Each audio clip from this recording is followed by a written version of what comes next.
वाले हैं national park, जो 106 नेशनल पार्क है इंडिया में। वाइल्ड लाइफ सेंचुरी जो 567 है, उसके पास बायोस्फीयर रिजर्व के बारे में, टाइगर रिजर्व के बारे में, कंजर्वेशन रिजर्व के बारे में और कम्युनिटी रिजर्व के बारे में हम लोग बात करेंगे। तो सबसे पहले हम बात करेंगे ह्यूमन एक्टिविटी कहाँ कहाँ अलाउ होती है। तो अगर हम देखेंगे नेशनल पार्क में ह्यूमन एक्टिविटी अलाउ नहीं होती है, उसके लिए आपको chief wild life warden of state जो है राज्य का, उससे आपको परमिशन लेना पड़ेगा। और कोई कोर और बफर जोन जैसा ऐसा सिस्टम नहीं होता है नेशनल पार्क में। वहीं अगर वाइल्ड लाइफ सेंचुरी की बात करें तो वहाँ पर जो ह्यूमन एक्टिविटी है वो लिमिटेड अलाउ है, ठीक है, कि लिमिटेड तौर पे, लेकिन यहाँ पर भी बफर कोर जोन ये सब नहीं होता है। वहीं पर हम बायोस्फीयर रिजर्व की बात करें तो वहाँ पर कोर में बफर और ट्रांजिशन 3 फेज होता है, जिसमें कोर में कोई ह्यूमन एक्टिविटी अलाउ नहीं होता है। बायोस्फीयर रिजर्व में बफर में tourism, human settlement, education, research, sustainable development ये सब होता है, ठीक है। उसके बाद ट्रांजिशन में बात करें तो एग्रीकल्चर अलाउड होता है। वहीं पर टाइगर रिजर्व की बात करें तो टाइगर रिजर्व का जो कोर एरिया है वो legal status of national park wild life sanctuary जैसा होता है। इसी के चलते टाइगर रिजर्व का भी कोर एरिया में आप कोई भी ह्यूमन एक्टिविटी नहीं कर सकते हैं। बफर जोन में आप टूरिज्म आपको अलाउड है। उसके बाद बात करें कंजर्वेशन रिजर्व में तो ये अनहैबिटेड है, मतलब अभी तक इसमें कोई हैबिटेशन नहीं है। लेकिन ध्यान दीजिएगा ये completely controlled on by the central government. किसके हाथ में होता है कंजर्वेशन रिजर्व? किसके हाथ में होता है? तो सेंट्रल गवर्नमेंट के अंदर में होता है, ठीक है। और इसको रेगुलेट कैसे किया जाता है? इसमें रेगुलेशन के थ्रू, एक्ट के थ्रू आप कोई एक्टिविटीज़ कर सकते हैं। यहाँ पर भी कोई कोर जोन बफर जोन नहीं है, ठीक है। तो यहाँ पर कोर बफर जोन वाला आप बायोस्फीयर रिजर्व और टाइगर रिजर्व में देख रहे हैं, बाकी सब में आप नहीं देख रहे हैं। उसके बाद कम्युनिटी रिजर्व की बात करें तो ये वो एरिया होता है जो नेशनल पार्क और वाइल्ड लाइफ सेंचुरी के बाहर हो।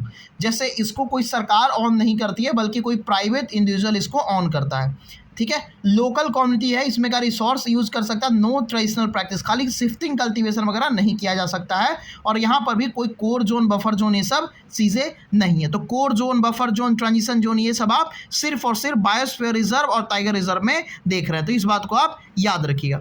उसके बाद लीगल स्टेटस की बात करें तो नेशनल जो पार्क है उसका लीगल स्टेटस कौन संभालता है? तो स्टेट गवर्नमेंट डिक्लेयर करता है, जो वाइल्ड लाइफ प्रोटेक्शन एक्ट 1972 है उसके तहत। और यूटी अगर यूनियन टेरिटरी है तो उसमें सेंटर का काम है, यानी कि जो स्टेट है उसमें स्टेट डिक्लेयर करता है कि कौन सा नेशनल पार्क होगा under wild life sanctuary act 1972, और अगर यूनियन टेरिटरी है तो सेंटर करता है। वहीं पर अगर हम बात करें वाइल्ड लाइफ का, तो वाइल्ड लाइफ का भी नेशनल पार्क जैसा सेम है कि स्टेट गवर्नमेंट डिक्लेयर करता है under wild life protection act 1972 और centre in case of UT.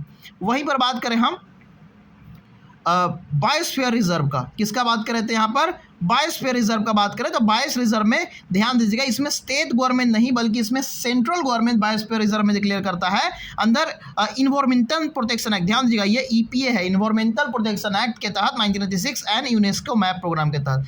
वहीं पर अगर हम बात करें टाइगर रिजर्व के बारे में तो टाइगर रिजर्व को एनटीसीए डिक्लेयर करता है और स्टेट गवर्नमेंट का उसमें अप्रूवल होता है, ये भी WPA 1972 के बेस पे। उसके बाद बात करें हमारा conservation reserve central government declare करता है अंदर wild life protection act 2021 amendment के तहत। पहले जो था वो स्टेट गवर्नमेंट को अथॉरिटी था, लेकिन अब दोनों को अथॉरिटी हो गया। अब सेंट्रल गवर्नमेंट भी कर सकता है, स्टेट गवर्नमेंट भी कर सकता है। वहीं पर हम बात करें आपका ये आप कम्युनिटी रिजर्व के बारे में, तो उसमें भी स्टेट गवर्नमेंट डिक्लेयर करता है वाइल्ड लाइफ प्रोटेक्शन एक्ट 2002। तो ये बात ध्यान दीजिएगा, ठीक है, कि वाइल्ड लाइफ प्रोटेक्शन एक्ट 2002 के तहत किया जाता है हमारा कम्युनिटी रिजर्व। कंजर्वेशन रिजर्व हमारा किया जाता है वाइल्ड लाइफ प्रोटेक्शन एक्ट 2022, और साथ साथ ये जो टाइगर रिजर्व है वो किया जाता है NTCA के द्वारा, state government wild life protection act 1972। बाकी सब 72 एक्ट सिर्फ और सिर्फ जो हमारा बायोस्फीयर रिजर्व है वो इन्वायरमेंटल प्रोटेक्शन एक्ट 1986 और यूनेस्को के मैप प्रोग्राम के तहत चलता है। मैनेजमेंट कौन करता है? नेशनल पार्क और वाइल्ड लाइफ सेंचुरी का जो मैनेजमेंट है वो स्टेट गवर्नमेंट के द्वारा किया जाता है, चीफ वाइल्ड लाइफ वार्डन के द्वारा। हाँ, अगर कोई 5वां 6वां शेड्यूल का जगह है तो वहाँ पर मैनेजमेंट ग्राम सभा की कंसल्टेशन से किया जाएगा। वहीं पर हम बात करें बायोस्फीयर रिजर्व का, तो बायोस रिजर्व फेयर का बात किया जाए तो UNESCO plus central government, UNESCO का जो मैप प्रोग्राम है और साथ साथ सेंट्रल गवर्नमेंट ये करता है, और स्टेट गवर्नमेंट है वो प्रिपेयर कर सकता है कि मैनेजमेंट एक्शन प्लान की किस तरह से होगा, जिसको सेंट्रल गवर्नमेंट अप्रूव करता है। वहीं पर टाइगर रिजर्व की बात करें तो स्टेट गवर्नमेंट और NTCA ये दोनों के हाथ में होता है। और वहीं पर बात करें मैनेजमेंट हमारा कंजर्वेशन रिजर्व का, तो वो स्टेट गवर्नमेंट करता है, और हमारा कम्युनिटी रिजर्व का वो कम्युनिटी मैनेजमेंट बॉडी कोई लोकल बॉडी है और साथ साथ स्टेट गवर्नमेंट वो करता है। फीचर की बात करें तो जो हमारा नेशनल पार्क और वाइल्ड लाइफ सेंचुरी है उसमें केवल और केवल स्टेट गवर्नमेंट बाउंड्री को अल्टर कर सकता है, यानी चेंज कर सकता है, लेकिन उसके लिए उसे प्रायर अप्रूवल लेना पड़ेगा national board of wild life, ठीक है। उसके बाद बात करें 80% टाइगर भारत में पाया जाता है, ठीक है। भारत में 80% दुनिया का टाइगर है। मैक्सिमम जो हमारा कंजर्वेशन रिजर्व है वो आपको नागालैंड में देखने को मिलता है, ठीक है। ये सब आप फैक्ट देख लिए। अब कुछ इंपॉर्टेंट जो पॉइंट होता है वो भी जानना बहुत ज़रूरी है। तो world network of island and coastal biosphere reserve, ठीक है, ये लॉन्च किया गया था 2009 में यूनेस्को मैप प्रोग्राम के तहत, ताकि सस्टेनेबल डेवलपमेंट हो सके, ठीक है। और 2 टेक्निकल सेक्रेटरी यहाँ है, एक है आइलैंड ऑफ जेजू जो कि रिपब्लिक ऑफ कोरिया में है, जो फोकस करता है क्लाइमेट चेंज के इस ऊपर, और दूसरा मोनोर्का है जो स्पेन में है, ठीक है। भारत का कोई भी बायोस्फीयर रिजर्व ये हमारा world network of island and coastal biosphere reserve में नहीं आता। इस बात को ध्यान रखिएगा, इस पॉइंट बहुत महत्वपूर्ण है कि भारत का कोई भी इसमें नहीं आता है, ठीक है। उसके बाद देखेंगे लीगल पॉलिसी एस्पेक्ट। जो वाइल्ड लाइफ प्रोटेक्शन एक्ट है 1972 उसको 8 बार अमेंडमेंट यानी संशोधन किया जा चुका है। सबसे आखिरी जो अमेंडमेंट हुआ था वो 2022 में हुआ है। वहीं पर बात करें wild life fall under the concurrent list. जो वाइल्ड लाइफ है फॉल कहाँ पे करता है? कंकरेंट लिस्ट के अंदर में आता है इन द इंडियन कॉन्स्टिट्यूशन। ये आया कब था? तो 42nd कॉन्स्टिट्यूशन अमेंडमेंट के तहत इसको कंकरेंट लिस्ट में कर दिया गया वाइल्ड लाइफ को, तो इस बात को याद रखिएगा। उसके बाद बात करें protected areas and national park, ठीक है। कुछ फैक्ट है, कुछ फैक्ट बहुत ज़्यादा इंपॉर्टेंट है, एग्जाम के दृष्टिकोण से बहुत महत्वपूर्ण है। Highest number of national park, सबसे ज़्यादा नेशनल पार्क आपको मध्य प्रदेश में देखने को मिलेगा 12, उसके बाद अंडमान निकोबार में 9। सबसे ज़्यादा कहाँ है नेशनल पार्क? मध्य प्रदेश में, उसके बाद अंडमान निकोबार आइलैंड में 9। सबसे पुराना और सबसे पहला है Jim Corbett national park Uttarakhand में, और सबसे ज़्यादा टाइगर का डेंसिटी भी दुनिया में यही है जिम कॉर्बेट नेशनल पार्क में। उसका सबसे largest and smallest national park की बात करें तो सबसे largest national park Hemis national park Ladakh में है, और सबसे स्मॉलेस्ट नेशनल पार्क की बात करें तो south button island national park जो अंडमान निकोबार में है वहाँ पर है। उसके बाद कुछ और इंपॉर्टेंट नेशनल पार्क के बारे में बात किया जाए तो नामदफा नेशनल पार्क जो अरुणाचल प्रदेश में है वो northern most lowland evergreen rain forest in the world, ठीक है। सबसे नॉर्दर्न मोस्ट पर और लो लैंड मतलब सबसे निचला भूमि पर एवरग्रीन रेन फॉरेस्ट का इलाका है जो 27 डिग्री नॉर्थ लैटिट्यूड पे है। वहीं पर काजीरंगा नेशनल पार्क असम की बात करें तो 1 हॉर्न जो एक सिंग वाला जो राइनोज होता है उसका दुनिया का जितना जनसंख्या उसका 3/4 आपको काजीरंगा नेशनल पार्क असम में देखने को मिलता है। वहीं पर इंद्रावती नेशनल पार्क जो छत्तीसगढ़ में उसका बात करें तो last population of endanger wild Asian buffalo, जो वाइल्ड एशियन बुफेलो है ना उसका आखिरी जनसंख्या आपको इंद्रावती नेशनल पार्क छत्तीसगढ़ में देखने को मिलता है। वहीं पर गिर नेशनल पार्क की बात किया जाए जो गुजरात में है, जी से गिर और जी से गुजरात, वो लास्ट पॉपुलेशन एशियाटिक लाइन का और साथ साथ चौसिंघा का वहीं पे है, ठीक है। किसका? एशियाटिक लाइन और चौसिंघा का लास्ट पॉपुलेशन आपको गिर नेशनल पार्क गुजरात में देखने को मिलता है। उसके बाद हमने देखा great national park Himachal Pradesh के बारे में बात करें तो रिकॉग्नाइज किया गया है UNESCO natural world heritage site.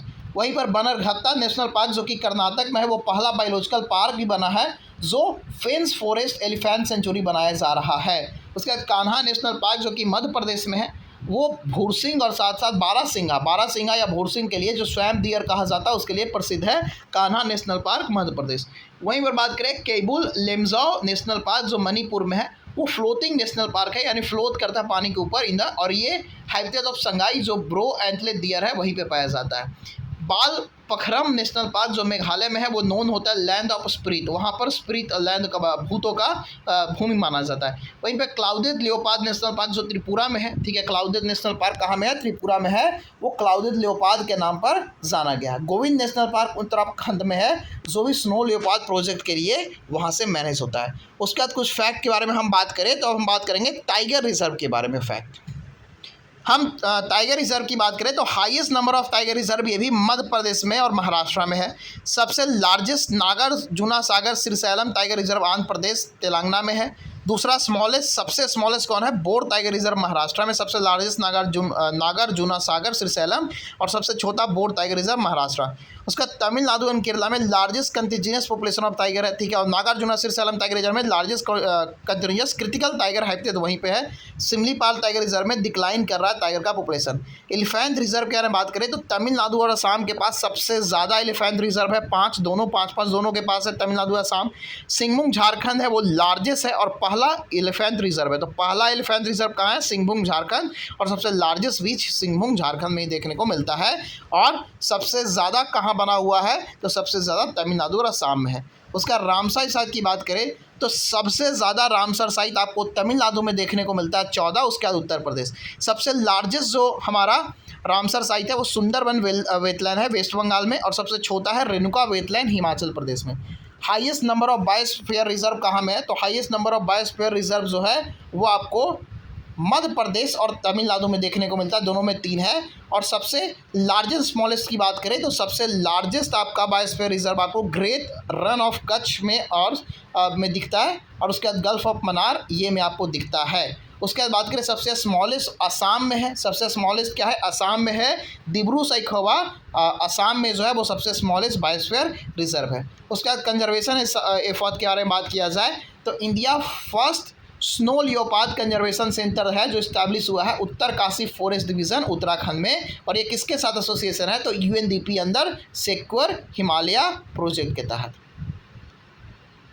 ठीक है, तो ये हमने देख लिया बायोस्फीयर रिजर्व के बारे में। अब थोड़ा सा देख लेते हैं, तो हम बात करेंगे नीलगिरी बायोस्फीयर रिजर्व।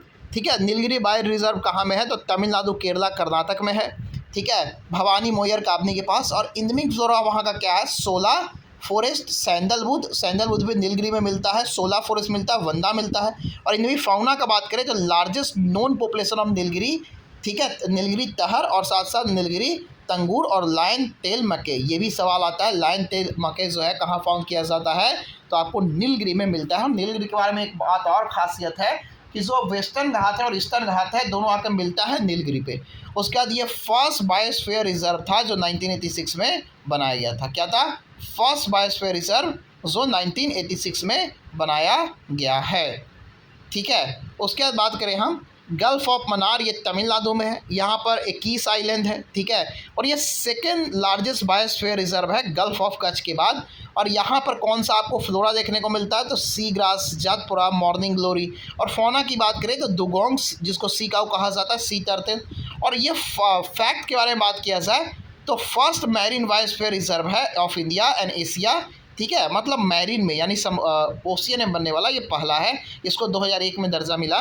उसका सुंदर बायोस्फीयर रिजर्व भी है, नेशनल पार्क भी है, टाइगर रिजर्व भी है, वो बहुत सारा चीज़ है। वहाँ पे आपको वेस्ट बंगाल में देखने को मिलेगा सुंदरबन, और गंगा ब्रह्मपुत्रा के डेल्टा पर है। यहाँ पर आपको sundari trees, Heritiera fomes are good for timber. और फौना की बात करें तो 200 रॉयल बंगाल टाइगर है जो बहुत अच्छा स्विम, ये भी ध्यान दीजिएगा, जो बंगाल टाइगर हैं 200 कहाँ हमारा सुंदरबन बायोस्फीयर रिजर्व में, वहाँ वो अच्छे स्विमर भी है, अच्छे स्विमिंग भी करते हैं। कभी आप उन लोगों के साथ जाके स्विम भी करिएगा। ठीक है, अदर्स की बात करें तो गंगेटिक डॉल्फिन जो है वो यहाँ पर पाया जाता है। अब एक चीज़ और है, लार्जेस्ट मैनग्रोव फॉरेस्ट पूरे दुनिया में वो आपको सुंदरबन में देखने को मिलता है, इसको भी दर्जा 2001 में दिया गया है। उसका नंदा देवी की बात करें तो नंदा देवी उत्तराखंड लग रहा है, उत्तराखंड के चमोली और पिथौरागढ़ में है। ठीक है, बागेश्वर। ये valley of flower national park, Nanda Devi national park, ये भी आपको यहीं पर देखने को मिलेगा। और ये कहाँ पे है, ऋषि गंगा और अलकनंदा रिवर के पास है। यहाँ पर आपको एल्पाइन मीडो, ब्रह्मा कमल, ऑर्चिड लाइक लैटीफोल देखने को मिलेगा पेड़ में, मतलब कि फ्लोरा में। फौना में बात करें तो snow leopard, Himalaya Musk dealer, black bear, brown bear, golden eagle, black eagle, snow देखने को मिलेगा, इसको दर्जा 2004 में दिया गया है।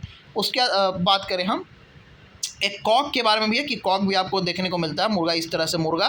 उसका नौकरेक की बात करें तो नौकरेक जो है गारो हिल में पड़ता है, नौकरेक मेघालय। ठीक है, गारो हिल में कहाँ पर पड़ता है, नौकरेक मेघालय। और ये कौन सा है, सिमसांग और गनोल रिवर पर है। ठीक है, यहाँ पर आपको सिट्रस इंडिका देखने को मिलेगा, वाइल्ड ऑरेंज जिसको कहा जाता है। ठीक है, और रेड पंदा, एशियाटिक एलिफेंट वगैरह आपको यहाँ देखने को मिलेगा। वाइल्ड ऑरेंज कंट्री इसको भी कहा जाता है नौकरेक को, और इसको जो दर्जा है 2009 में दिया गया था। अगला बात करें पंचमढ़ी, पंचमढ़ी में आप जानते हैं कि ये बोरी हो, पंचमढ़ी हो, सतपुरा नेशनल पार्क हो, ये सब आपको कहाँ में, मध्य प्रदेश में देखने को मिलता है। और ये देनवा रिवर पे है। कौन सा रिवर पर है, देनवा रिवर पर है, देनवा रिवर पर है। और यहाँ पर आपको फ्लोरा में साल टिक फॉरेस्ट, ठीक है, और फौना में जाइंट स्कोरल, फ्लाइंग स्कोरल, ये सब आपको देखने को मिलेगा। बारहसिंघा देखने को मिलेगा, ठीक है। उसके बाद बात करें तो फर्स्ट जेनेटिक एक्सप्रेसवे हाईवे यहीं से बना है। जेनेटिक एक्सप्रेसवे हाईवे आपको पंचमरही के पास से ही मिलेगा और ये सतपुरा रेंज जो माउंटेन है और वहाँ उसका पाथ है और ये रिच है। इसमें बहुत सारा केव जो आपको प्री हिस्टोरिक पेंटिंग का दिखेगा। इसको दर्जा 2009 में दिया गया था। उसके बाद सिमलीपाल, नाम से ही आपको सिमलीपाल दिख रहा है, यानी कि उड़ीसा का मयूरभंज डिस्ट्रिक्ट की बात किया जा रहा है। और ये स्वर्ण रेखा और साथ साथ बुद्धाबलन रेखा पर नदी पर है, रिवर पर। और ये लार्जेस्ट जोन ऑफ साल ट्री, सबसे ज़्यादा साल ट्री होने का जोन जो है आपको यहीं से प्राप्त होता है। उसके बाद बात करें नामेद आफ्टर, ये सिल्क इसका जो सिमलीपाल है यहाँ पर आपको नामेद मिलता है जो कि सिल्क कॉटन ट्रीज पे, इसको दर्जा 2009 में दिया गया है। उसके बाद अचनाकमर अमरकंटक, अमरकंटक आ गया तो ये भी मध्य प्रदेश में है, मध्य प्रदेश छत्तीसगढ़ में। और ये नर्मदा जोहिला और साथ साथ सोन रिवर का ओरिजिन वाला जगह है अमरकंटक, वहाँ से है। और यहाँ पर आपको चौसिंघा जो 4 हॉर्न का एंटीलोप होता है वो मिला, इसको दर्जा 2012 में दिया गया है। उसके बाद ग्रेट निकोबार जो है कैंपवेल ग्लेथिया, ये आपको अंडमान में मिल रहा है, ऐसे ही देख रहे हैं। साउदर्न मोस्ट आइलैंड, सबसे साउथ में आइलैंड है, ठीक है। ये कोस्टल इलाके में, यहाँ पर आपको सॉल्ट वाटर क्रोकोडाइल, निकोबार पीसन, इसको दर्जा 2013 में दिया गया है। उसके बाद बात करें अगस्त मलाई, किसका बात करें, अगस्त मलाई की बात कर रहे हैं। तो अगस्त मलाई जो है नाम से ही लग रहा है कि केरल वगैरह में है, तो ये केरल में आपको देखने को मिलेगा। वहाँ पर आपको नेयार वाइल्ड लाइफ सेंचुरी, पेपरा, सिंधु नुर्नी, ये सब वाइल्ड लाइफ आपको केरल तमिलनाडु में देखने को मिलेगा, ठीक है।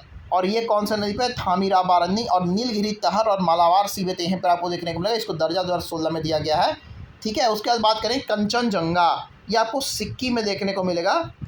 कंचनजंगा सिक्किम में, ये तीस्ता और रंगीत नदी पर है और India first and only world mixed heritage site है। क्या है, दुनिया का, इंडिया का फर्स्ट, ठीक है, और दुनिया का एकमात्र, दुनिया में पूरा एकमात्र, दुनिया में और कोई नहीं, और इंडिया का पहला मिक्स्ड हेरिटेज साइट आपको देखने को यहाँ पर मिलता है। इसको दर्जा 2018 में दिया गया।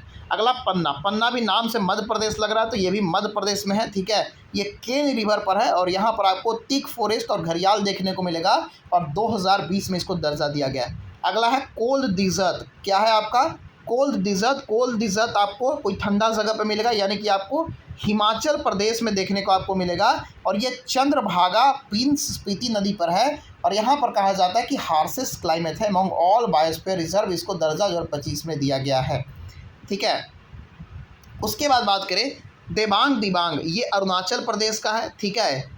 कहाँ का, अरुणाचल प्रदेश का, सियांग और दिबांग नदी पर। यहाँ पर आपको पिन फिर फॉरेस्ट, मिसमी, तर्किन, रेत पंदा, ये सब आपको देखने को मिलेगा।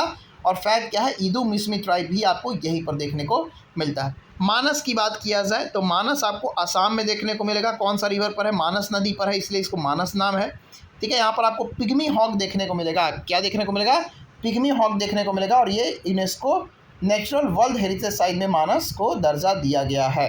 अगला बात करें दिब्रू सैखोवा, ये आसाम में है, ब्रह्मपुत्रा रिवर पर है, ठीक है। आसाम में ब्रह्मपुत्रा रिवर पर है और ये white wing duck flare house wildlife buffalo known for feral horses यहाँ पर मिलता है। अगला बात करें सेचसम हिल, कौन सा है, सेचसम हिल नेशनल, यहाँ पर श्री वेंकटेश्वर नेशनल पार्क है। नाम से ही आंध्र प्रदेश जैसा लग रहा है, ठीक है। तो यहाँ पर पेन्ना रिवर पर है। यहाँ का इंडमिक जो फ्लोरा है वो रेड सैंडलवुड है, स्लेंडर है, ठीक है।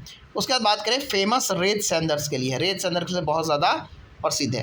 रन ऑफ कच्छ की बात करें तो ये गुजरात में है। ये लूनी और साबरमती नदी पर आपको देखने को मिलेगा और वाइल्ड एस सेंचुरी है, बन्नी ग्रासलैंड जो इसको कहा जाता है, यहीं से आपको देखने को मिलेगा। और ये लार्जेस्ट सॉल्ट डिजर्ट है, कौन है, सॉल्ट डिजर्ट, यानी नमक का जो डिजर्ट है, मरुस्थल है, वो सबसे बड़ा है। इसको फ्लेमिंगो सिटी भी कहा जाता है। तो इतना तक तो आप क्लियर हैं। अब हम बात करेंगे टोटल जो बायोस्फीयर रिजर्व इंडिया में है वो 18 है। कितना है, टोटल बायोस्फीयर रिजर्व 18 है। यूनेस्को रिकॉग्नाइज जो है वो 13 है, इंक्लूड कोल डिजर्ट इन 2025। फर्स्ट बायोस्फीयर रिजर्व इंडिया का नीलगिरी है, ध्यान दीजिएगा। फर्स्ट बायोस्फीयर रिजर्व कौन है, तो नीलगिरी है। First marine biosphere reserve gulf of Mannar है। Largest biosphere reserve Rann of Kutch है। Smallest biosphere reserve Dibru Saikhowa. तो ये सब जो फैक्ट है आप याद रखिएगा, first marine gulf of Mannar, first biosphere reserve Nilgiri, और सबसे लार्जेस्ट रन ऑफ कच्छ, और सबसे छोटा स्मॉलेस्ट दिब्रू सैखोवा। और यूनेस्को ने रिकॉग्नाइज किया है 13, और टोटल बायोस्फीयर रिजर्व भारत में कितना है, 18। क्लियर है। जो WNBR में नहीं इंक्लूडेड है, ठीक है, वर्ल्ड नेशनल बायोस्फीयर रिजर्व में जो इंक्लूड नहीं है वो दिबांग, दिब्रू सैखोवा, ये सब नहीं है।